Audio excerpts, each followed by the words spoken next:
Hello, Love Bay. Hello, Love Bay. Hello, Love Bay family.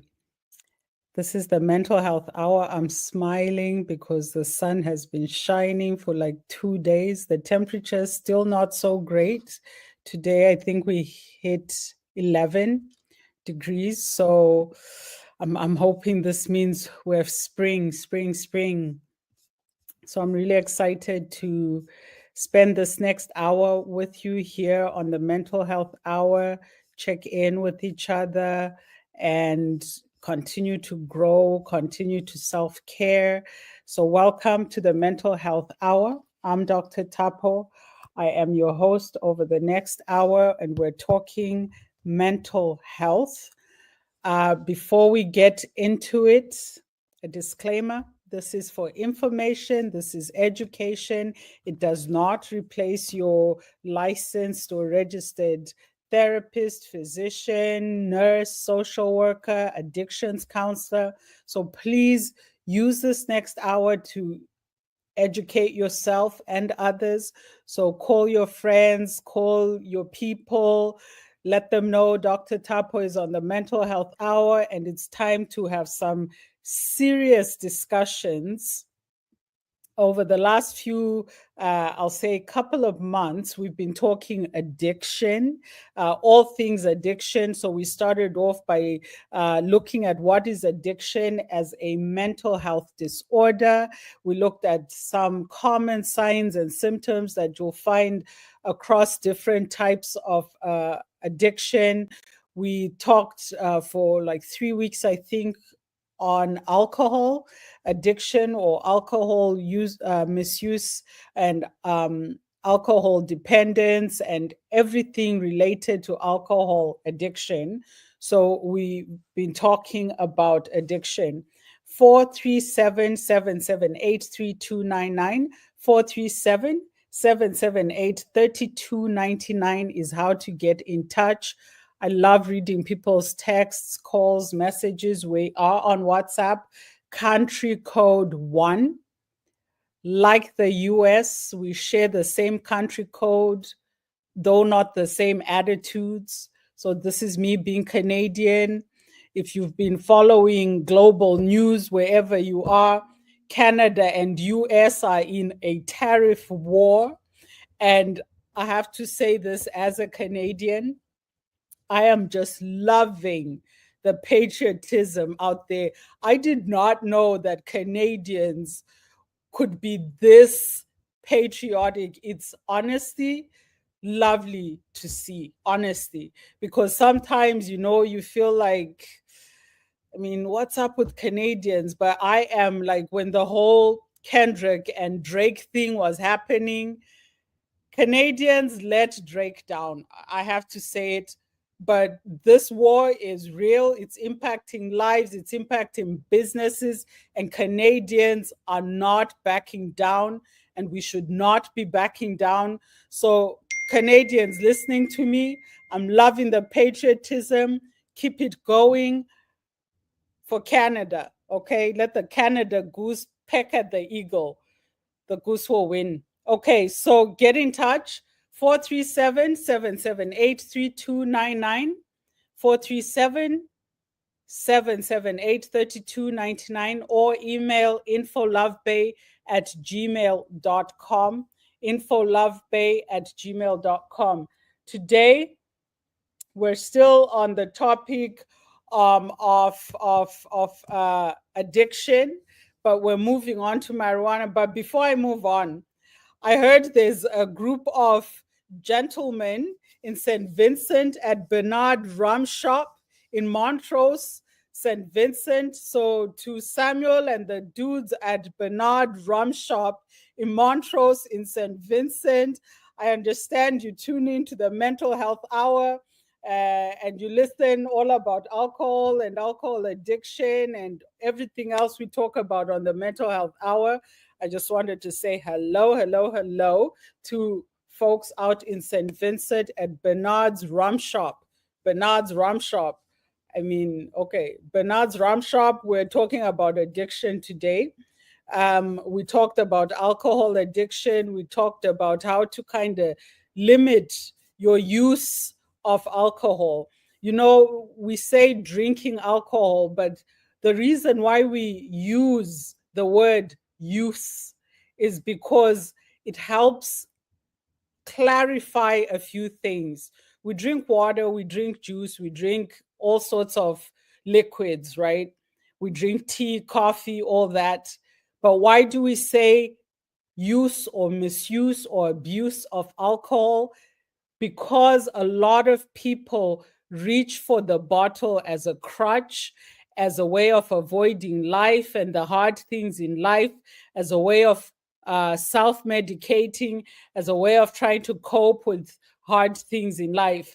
And so it is using alcohol instead of just drinking alcohol. And I said before, if you find, because we love patterns here on Mental Health Hour, we're all about identifying patterns, right?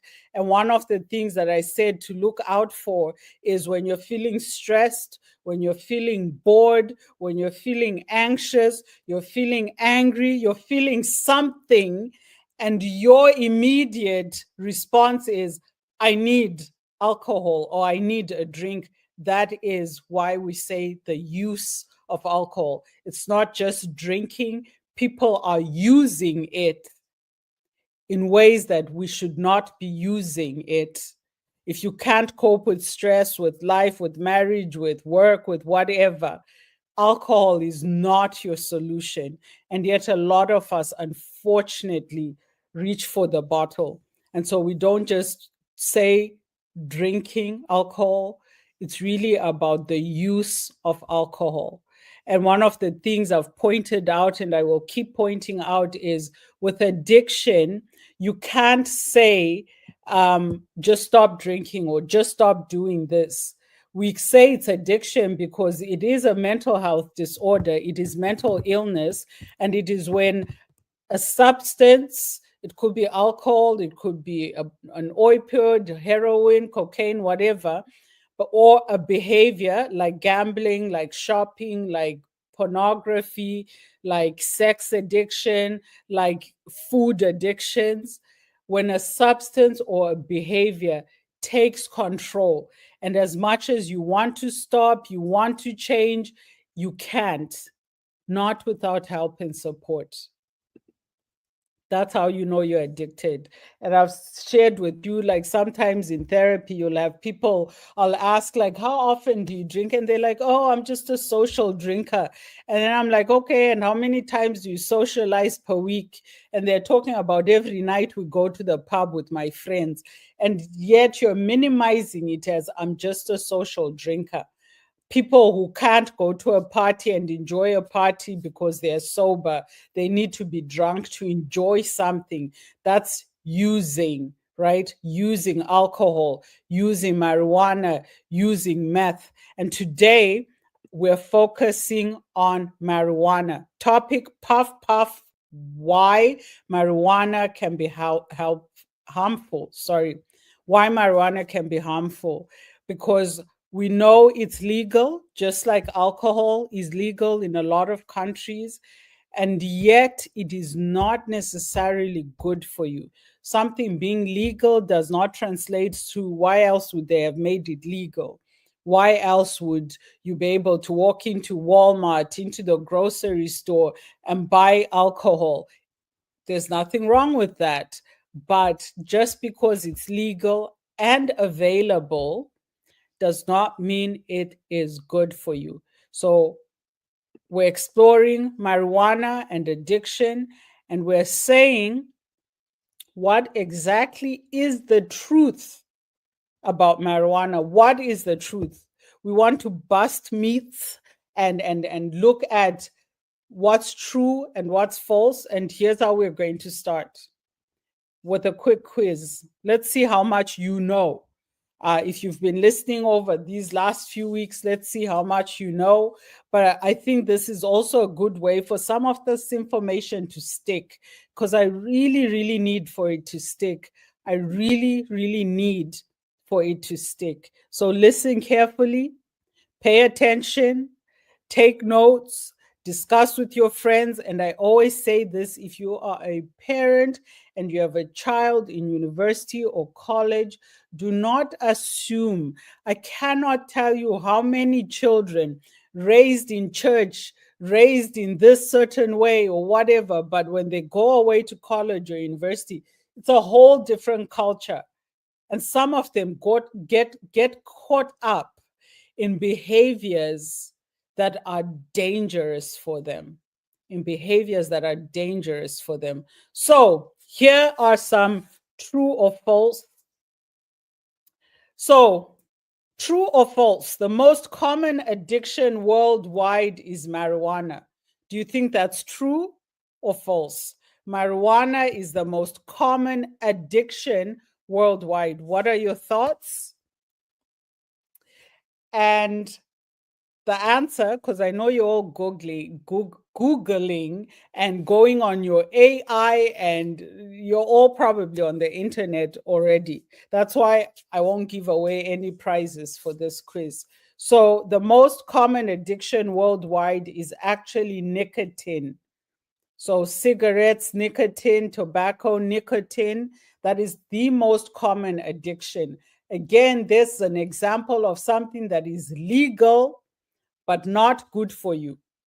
We know that a lot of people get cancer, get lung issues, and other health issues because of nicotine. And that is the most common globally, worldwide. The most common addiction is nicotine. And let's look at by region. So, North America, the most common addictive substances or behaviors or whatever, alcohol and opioids, right? Alcohol and opioids. And then marijuana actually is rising. We're seeing more and more mental health and addiction issues associated with marijuana use, but mostly it's alcohol and opioids. In South America, can you guess? In South America, it's cocaine. Number one is cocaine. Number two is alcohol. And this is because cocaine is more readily available in South America than any other addictive substance. So, cocaine is number one in South America, and then alcohol. In Europe, can you guess? Alcohol and tobacco. Alcohol and nicotine, alcohol and tobacco in Europe. And then we are seeing, though, a rise also in marijuana or weed. There's a rise in that in Europe as well, but alcohol dominates. Africa, my continent, Africa, can you guess? In Africa, number one is alcohol, number two is cannabis, number three, something called cat. Now, here's the thing. I have no idea what cat is. I've never heard of it. Maybe they call it something else in my country, but I don't know what cat is. But it is causing a lot of health issues in Africa, especially amongst youth, especially with the young people. So, number one is alcohol. Number two is cannabis / marijuana. Number three is cat. So if you're in Africa, please let me know what is cat. I don't know what that is. I've never heard of it. Maybe they call it something else where I'm from, but something called cat is like, yeah, high usage across the continent of Africa, something called cat. But we're also seeing the use of heroin rising in Africa. So heroin, opioids are also rising quite a bit in Africa, unfortunately. Asia, let's go to Asia. Oh, Asia. So what do you think is number one? Meth. Number one in Asia is meth, and then we have opioids as well. But there's really high meth use in Southeast Asia, especially high levels of meth use in Southeast Asia. Okay, and then what about Australia and Oceania? Australia and Oceania, what do you think? There we have number one, alcohol, number two, meth. And unfortunately, this is especially in indigenous communities. We're seeing high levels of use of meth.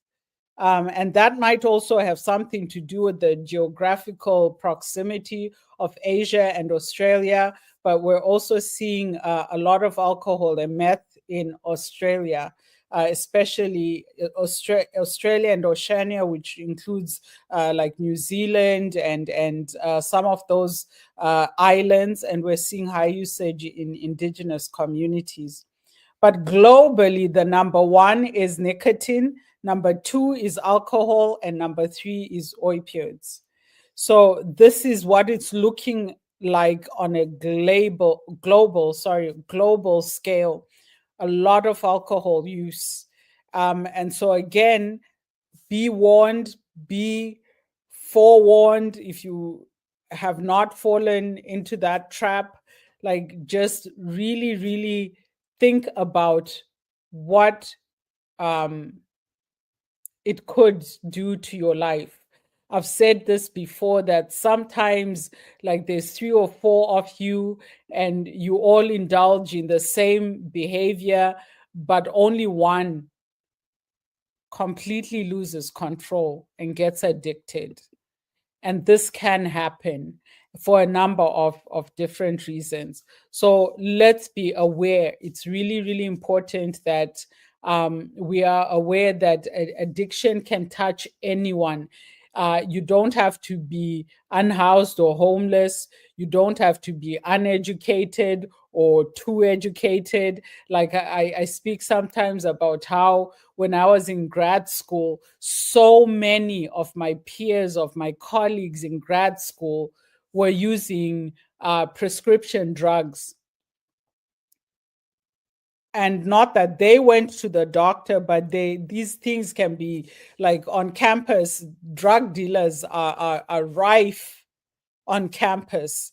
And so a lot of use of opioids, of prescription drugs, things like the oxys and Adderall. And these are prescription drugs that they should get from a physician only if absolutely needed. But a lot of university and college students can find them fairly cheap. And unfortunately, this is how come a lot of places are experiencing fatalities associated with fentanyl, with opioids, because a lot of mixtures are happening of fentanyl with other drugs. And unfortunately, we're losing lives, so many lives. And so we need to be aware. And I remember a conversation was happening around fentanyl and opioid crisis here in Canada. And then it was like some black folk talking, and they were like, oh no, that just happens to white people. And actually, that's not true. That is absolutely not true. More recently, more and more black people are dying from fentanyl and opioid use, more and more indigenous people. It's touching like South Americans, Asians. Like, it doesn't discriminate, right? It doesn't discriminate. And the sad part of it is it's not slowing down. We are experiencing a crisis across the globe. And when I was doing some of this research to see what substances are most common, I will tell you this as an African: the fact that the use of heroin is rising on the African continent means that we are going to be facing an opioid crisis if we're not already. And so we need to be aware of these things and watch out for our children, watch out for our loved ones, watch out for our people, because these things are very real and the drugs don't discriminate. Okay. So here's another: true or false. You can't get addicted to weed or marijuana. Is that true or false? I will tell you that that is absolutely false. This is something young people say all the time. Oh, you can't get addicted, and yet they can't get out of bed, they can't function. Recently I was with a friend of mine, and she was telling me about her daughter, and these are not like young people, these are people in their 30s, early 40s, and her husband hasn't held down a job since COVID. All he does is smoke marijuana. He's quite sick, actually, quite ill and mentally ill. He has anxiety. And because his use of marijuana increased during the pandemic, he has not been able to recover since. So you can get addicted, and it does impact your life to the point of not being able to finish school, to hold down a job, to have a stable relationship, to parent your children. I have seen this so many, many times because people wrongly believe you cannot get addicted, and yet you absolutely can.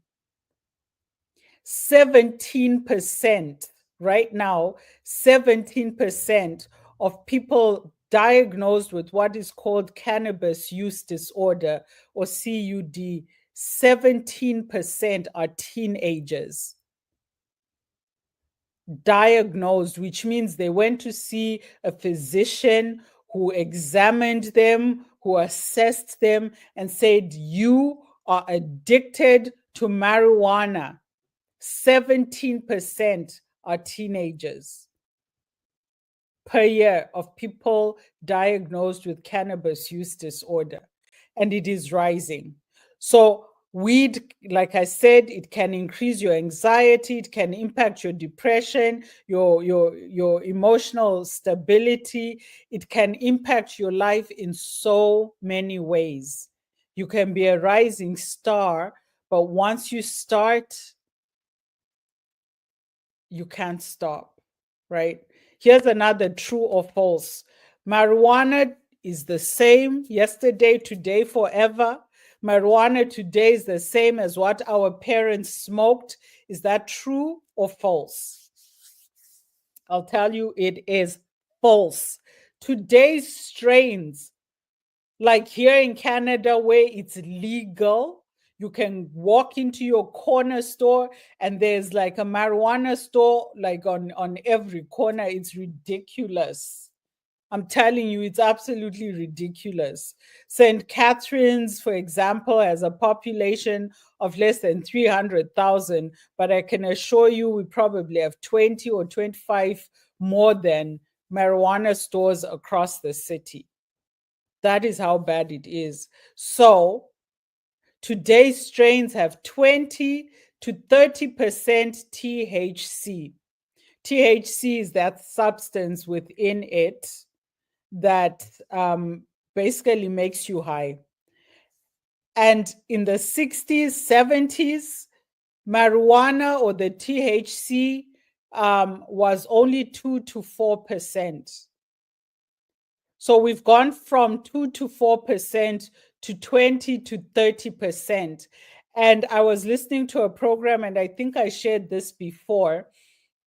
No, I was at a comedy show, and the comedian was priding himself on being a lifelong smoker, and he was talking about some of the new techniques they have to strain the THC. And he talked about, and I actually, after listening to his show, and it was very funny, but that part was, it was funny because of how you were saying it. But when you actually think about it, it's quite scary and disturbing.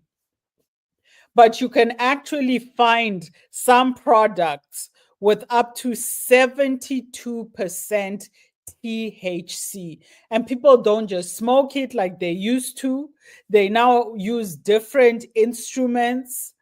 I think at one point he was talking about some people want to inject it so that it hits them faster. So it's like 20 to 30% is what you'll get normal stores. But there are people out there selling 72% THC. And we're talking, we've gone from 2 to 4%. which is during the free love decade, the 70s, the hippie decades, the 60s, even into the 80s and 90s. Now we're in 2025. Your most common marijuana products have 20 to 40%. And then the high end, if they want to call it that, you can actually buy 72% THC products.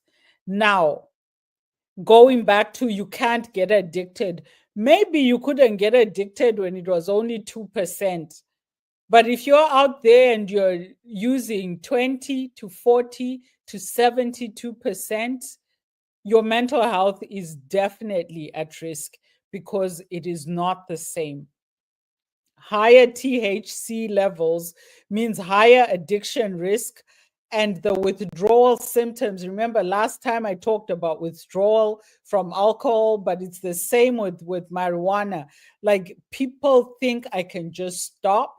But the more you've been doing it, remember we talked about tolerance, which is when your body, it now takes more and more of that substance to get the same level of high or tipsy or drunk. So you're drinking more alcohol to get drunk than the first time you did, than the 10th time you did. Now you're drinking regularly. It takes more. And this is when usually people don't just drink a beer anymore. They're now drinking things with 35%, 60%, 70% alcohol because the 4% in a normal beer just doesn't do it anymore. It's the same thing with marijuana. And because you're drinking higher and higher levels of concentration, it's a lot more difficult to stop. And the withdrawal symptoms can wreak havoc with your body. Okay, here's another one.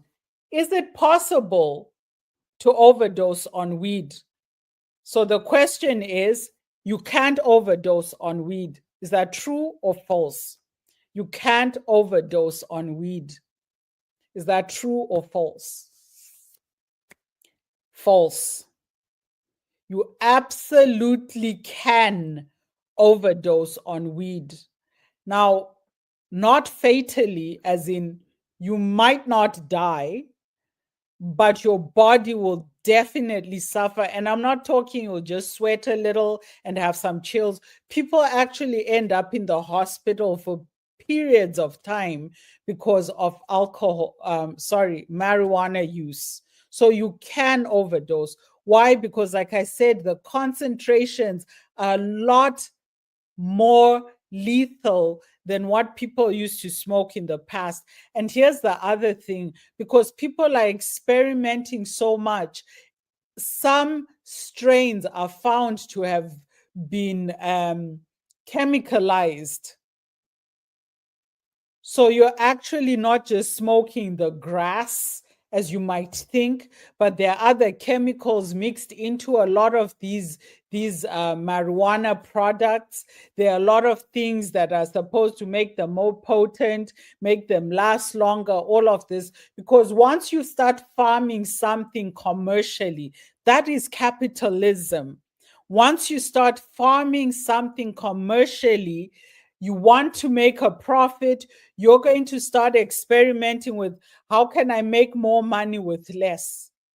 So it's not only that the concentration of THC has changed, but even the production methods are not as organic as they used to be. So you're over there saying, my grandfather smoked and my grandfather's grandfather smoked, and we've been doing it. But what they smoked and what you're smoking, absolutely different. So you absolutely can overdose on weed. You won't die from it, but it will hurt you and you will be sick and you will likely be hospitalized. And here's the thing. Mentally, it can actually cause permanent damage. It can cause psychosis permanently. And this is happening quite a lot with youth, with young people, again, because it's not the same stuff your parents and their parents and their parents' parents smoked. What you're smoking is a whole other beast. And more young people are being diagnosed with marijuana or cannabis related mental illness because it is different. So you can overdose. And the toxicity is very real. It can cause hallucinations, paranoia, vomiting, panic attacks, psychosis, like I said, and some of that damage is permanent. You cannot recover from it. So now you're actually going to end up taking psychotropic drugs or medication because of something triggered by marijuana use. So I hope we're understanding that this isn't, it's not recreational anymore. The people selling it, manufacturing it, processing it, they are not recreationalists. They are commercialists, they are capitalists, and their aim is to make money. They don't care that 15, 16, 18, 19, 22-year-olds are literally losing their minds. They don't care. Bottom line for them is the money. So if they are going to mix it with chemicals to increase their profit margins, they will do that. If they are going to strain it in certain ways that are dangerous and toxic to you, they will do that. Because the unfortunate thing is, a lot of these things are still legal. They are still legal. And they are still making money. And you're over there believing all the lies, believing all the hype, and putting yourself at risk. Here's another one. True or false? Weed helps you focus better. Weed helps you focus better. Is that true or false? Remember, you can text or call on WhatsApp or normal text 437 778 3299, 437 778 3299, or email us at infolovebay@gmail.com, infolovebay@gmail.com. Please let me hear from you. Let me know that I'm getting through to you. Let me know that I'm connecting with you. Let me know that maybe you will make different decisions, better decisions, manage that risk, and just say no. Okay? So, weed helps you focus better. Is that true or false? Well, it is partly true. However, this is a short-term benefit. The more you use it, the more it actually starts working the opposite way. It's like with alcohol, and we're talking about this. You start off saying, I'll have a glass of wine to relax. Next thing, you're drinking 4 or 5 bottles of wine, and you're still not relaxing because now you are addicted to the alcohol, and now you're dealing with addiction. So where's the relaxation then? Okay, it's the same thing. It might help you focus when you first start using it, but that long-term use, and because your body develops tolerance, you start using more and more. And what that does is it actually impacts your memory. People with chronic use of cannabis, marijuana, weed actually have really, really bad memories, cannot focus, and have zero to low motivation. But they started taking it, saying it'll help me focus, it'll help me. Listen, the longer you use it, the less it does what you thought it would do for you. Here's another one, okay? Let's talk about, you can quit weed anytime without withdrawal. Is that true or false? You can quit anytime without withdrawal. Is that true or false? 437 778 3299.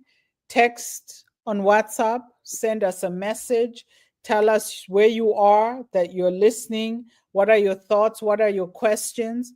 So I already answered that one. It's false. You actually do experience withdrawal when you stop using marijuana if you are a chronic or regular constant user. When you stop, you will experience withdrawal symptoms, which include irritability, which include insomnia and other sleep issues, which include mood swings, and some of that other stuff we talked about. Like on a physical level, you can experience dizziness, nausea, what else? Hallucinations, vomiting. Vomiting is one of the more common withdrawal symptoms. So the fact that you withdraw from marijuana the same way, with the same types of symptoms, withdrawing from other drugs and alcohol, shows you that it is indeed a drug. Don't listen to the lies. Marijuana is a drug. There, I said it. Question: most people who use marijuana don't move on to harder drugs. Is that true or false? Most people who use marijuana don't move on to harder drugs. Is that true or false? For that one, actually, here's a bit of a positive. It is true. We hear often that marijuana is a gateway drug. Marijuana is a gateway drug. You start with marijuana or weed, you end up using cocaine and heroin and all of that. That is actually not true for most people. But just like addiction, risk and addiction is not true for most people. There are people who are at risk. And we've talked about this in previous weeks. What are some of the things that make you at risk for addiction? So you start using marijuana, your body develops that tolerance, and you think like, okay, let me try something else. Or maybe you just try something else, whatever it is. And this is where we have to look at the family history of addiction. If your family has a history of addiction, you are more likely to move from marijuana to other drugs. You are more likely to do that. Another factor, your mental health in the first place. If you have been using marijuana for self-medication, maybe you have anxiety, you have depression, or some other mental health disorder or illness, and you start self-medicating with marijuana, you are more likely to move on to other harder drugs. Also, depending on your social circle, your life circumstances. So there are many risks that determine whether someone will go from marijuana to opioids to heroin to cocaine to fentanyl and other hard drugs. So we have always kind of, again, it's a myth, right? That marijuana is a gateway drug. Young person starts with marijuana, they end up overdosed on cocaine. Not necessarily, but chances are a little higher, especially when you have other risk factors. One of the reasons why it seems that people move from marijuana to harder drugs is because a lot of times, especially with young people, they were introduced to marijuana in social circles. So one guy, maybe they're 13, 14, 15, maybe even younger, they somehow can access marijuana. They start off there, and that social circle, maybe they haven't started going to clubs and that, but as they get older, they're now going to clubs where they now have access to other types of drugs, ecstasy, all these other party drugs, right, which would be considered harder drugs. Cocaine starts getting into it and all of that. Sometimes it is about age. So maybe that group of kids, that gang of kids started hanging out when they were preteens into their early teens, they start experimenting with marijuana. Some of them outgrow it. Some of them, unfortunately, don't. Again, risk factors. But some of them, it's because they used to smoke marijuana behind the bush, behind the grocery store type thing. And now they're older, they're going to clubs. They're not looking for marijuana in clubs, they're looking for other party drugs. So they move on from smoking marijuana together to doing cocaine together or doing ecstasy together. That does happen.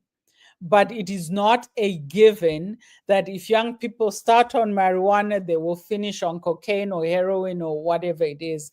It's not a given. However, the takeaway message here is there are definite risks. And if you come from a family where addiction has been an issue, could be addiction to alcohol, to gambling, to porn, to sex, to other things. Because remember what I said with addiction, it's not so much about the substance, it's about why you are using it. So for some people, for the same reason, they can become addicted to pornography. They can become addicted to sex. They can become addicted to shopping, to food, to alcohol, to cocaine, to different drugs and substances. So it's not so much about the drug of choice, as they say, but it is what they're trying to medicate, why they're using it. Okay, here's another one. Maybe our last true or false. Is weed totally harmless for your mental health? I mean, at this point, you should be able to answer that because that's all I've been talking about. And definitely, weed is harmless to your mental health,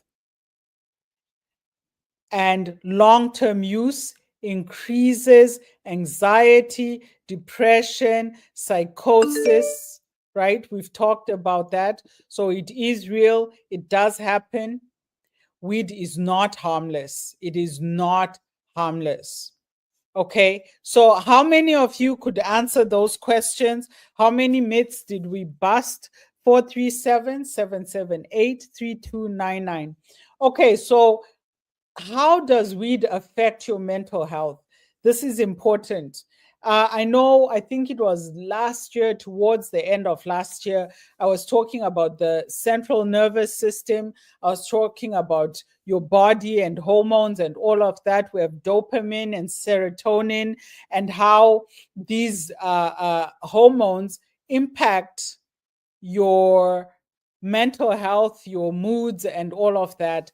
And how drugs work is, especially when we're talking about THC, which is again that chemical in marijuana that gives you the high, it alters your dopamine and serotonin. And if you remember what I said when we're talking about the central nervous system and our hormones and how the brain and hormones work and all of that, and I gave a bit of a biology lesson on that.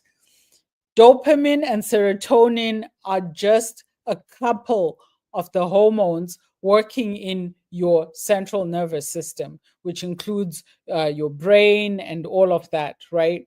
So if THC is impacting the dopamine and serotonin, that means it's impacting your entire central nervous system. Your entire, it doesn't, like, these are not hormones that operate in a little corner exclusively divorced from everything else in the physical body. So once you're impacting your dopamine and serotonin regularly, right? Regularly. And I always share about a young woman who came for therapy, and she was in university and she was flunking out, and she was desperately trying to find a way to stay in.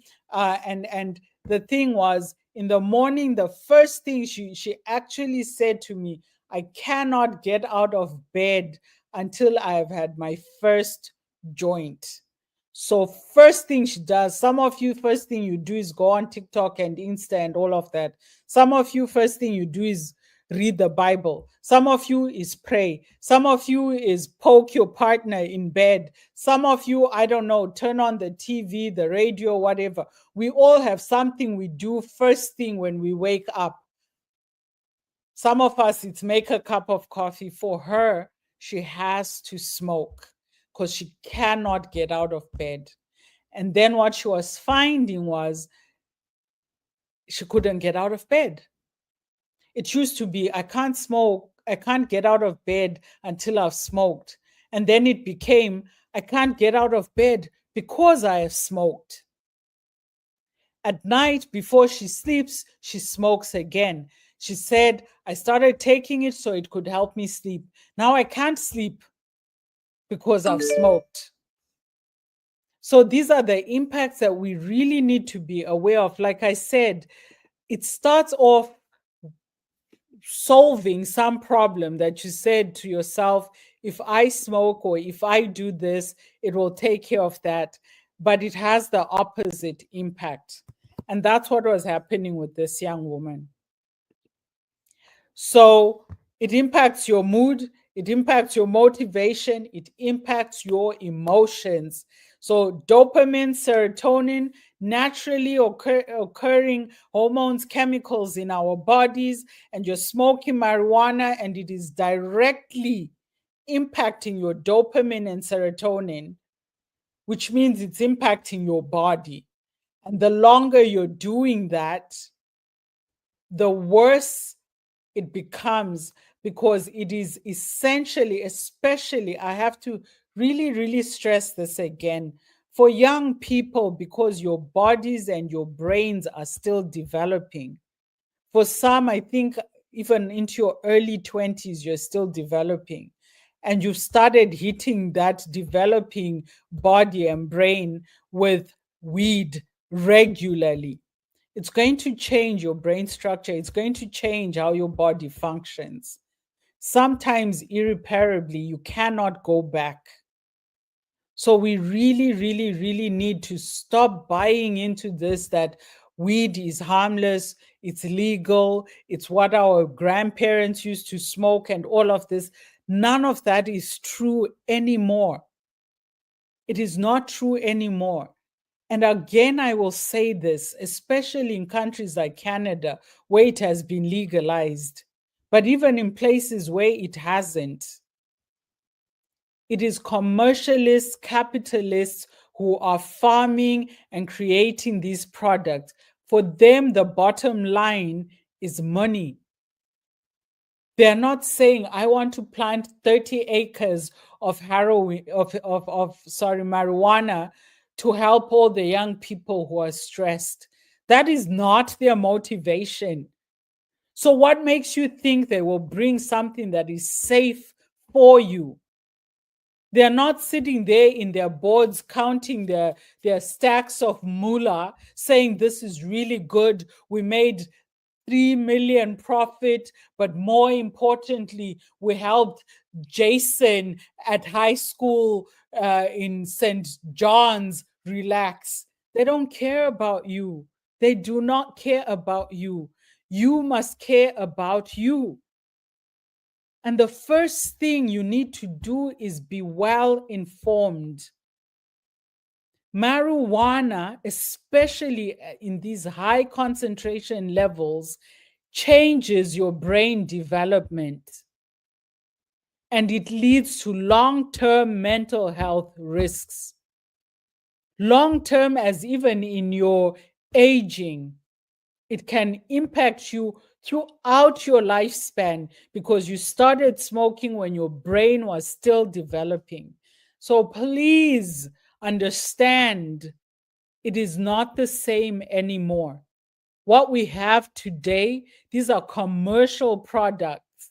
They are not about free love and free the whale and we all live in a yellow submarine. No, no, no, no. Anxiety, depression are being made worse with the use of marijuana, absolutely worse. So you might buy into this, it will calm you down, and be surprised when it does a complete opposite. A lot of people, the first time they smoke marijuana, have hallucinations. Dangerous, risky type of hallucinations that put them in risky situations. So be aware and make decisions that are safe for you, because it can impact you long term. Okay? Psychosis. We're seeing more and more young people diagnosed with cannabis use disorder with psychosis that presents as psychosis. We're seeing more cases of schizophrenia triggered by the use of marijuana, because these high THC strains are not to play with. They are not. They are not. You're putting yourself at risk for so many things. And here's the thing, you won't know how you react to it until you actually use it. And this is where you find that. And especially, like, you go from never having used this thing to smoking 40% THC concentration, or 72%, or trying to inject it into your body. Like, this is ridiculous. Things have gotten really, really bad. And we keep lying to ourselves that it's like it was in the 70s and 60s. Listen, Gen Z, listen, you anti-boomer people, listen and listen well. The boomers, they had it good with marijuana. You don't. You do not. So make decisions that are appropriate for your generation and your times, and don't base them on what Grandpa Joe smoked in 1972 when he's telling you how he was high and it was the best day of his life. He only smoked 2%. You're trying to emulate him at 40%, 60%, even 20%. You don't know how your body will react. So don't be so sure that you are safe, especially for young people. You are still developing. Stay away. Stay away. Okay? Motivational issues. There's something called amotivational syndrome. And we're seeing more people being diagnosed because their lives are just meh. They don't care about school. They don't care about jobs. And here's the thing, what I am finding, and I was talking to a colleague recently, more and more men in their late 20s to early 40s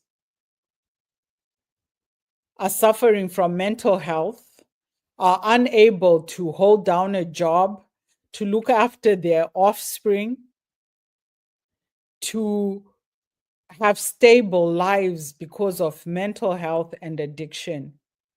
The numbers are rising. And we're seeing more and more people, unfortunately, get trapped into cycles of addiction because they thought they were safe. So and so did it, grandpa did it, uncle so and so, auntie so and so, and you might have that grandma or that auntie who she always has a joint at the end of her lip and she seems fine, and you're thinking that, okay, I'll follow this lifestyle. Do not. Do not. Okay? Do not. So we're just getting into marijuana and we'll continue next week. I wanted you to have the facts.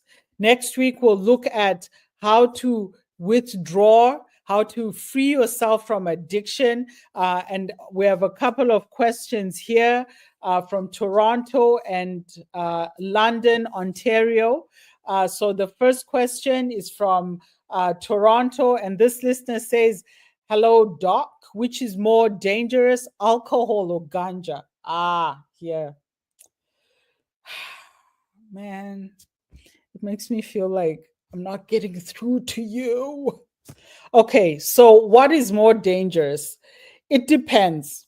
So if we're talking just at a, let's say, physical level, like I said, we're seeing more young people impacted in terms of their development and their mental health by marijuana than we do alcohol.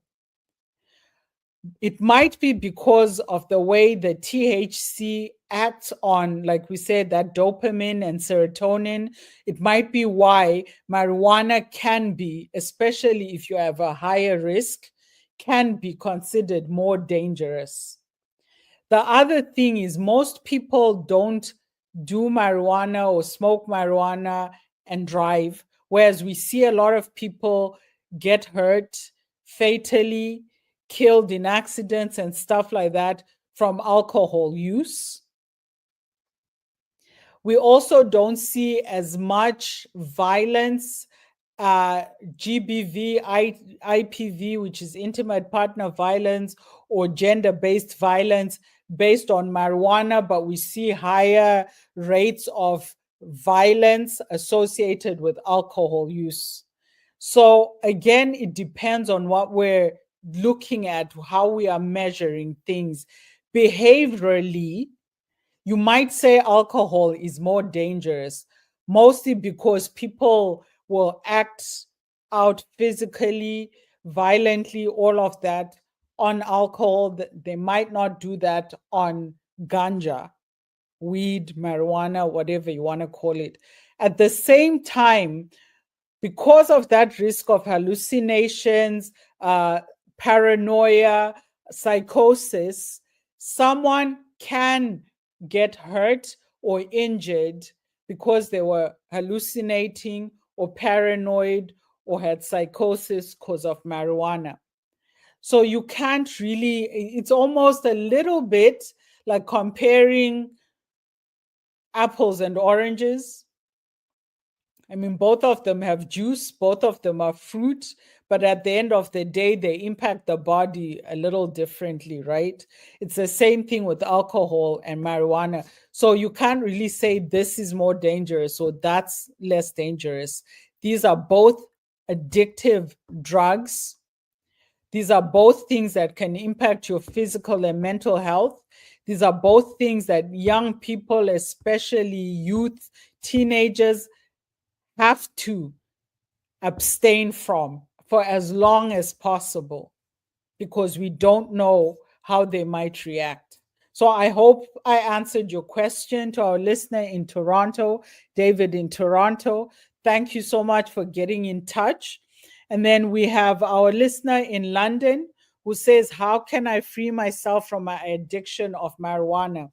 Okay, so to our listener in London, please, please, please, please tune in next week because that's when I will focus on the actual addiction behaviors, how to break free of that, how you can even assess yourself. Like, am I addicted to marijuana or not? Okay, please tune in next week. I will definitely answer your question as we dive deeper into marijuana, and addiction, and break through those myths and those lies that make it seem harmless when in fact it is not. Okay? Thank you for listening to me wherever you are in the world. Oh, we have a few more comments here. Oh my goodness. Okay. Oh no, it's the same ones. Okay. So thank you for listening. Get in touch. 437-778-3299. It might be that you want to reflect during this week. You can go back, listen to me again. Maybe you love the sound of my voice. Listen, send your questions, send your comments, and let's free each other. Like Bob Marley said, right? Emancipate yourselves from mental slavery. None but ourselves can free our minds. Let's free our minds of addiction, of falsehoods, of being slaves to capitalists that will try and convince you it's the same ganja they smoked in the 60s and 70s. It is not. I repeat, it is not the same thing. That stuff was safe. This stuff is not. So emancipate yourself, educate yourself. And if you're a parent or a guardian of a young person, like I always say, have those discussions, not judgmentally, not in the form of discipline, but in the form of education and awareness, care and compassion for each other. None but ourselves can free our minds. Good night, Love Bay. Have a wonderful week and happy month of March. See you next week.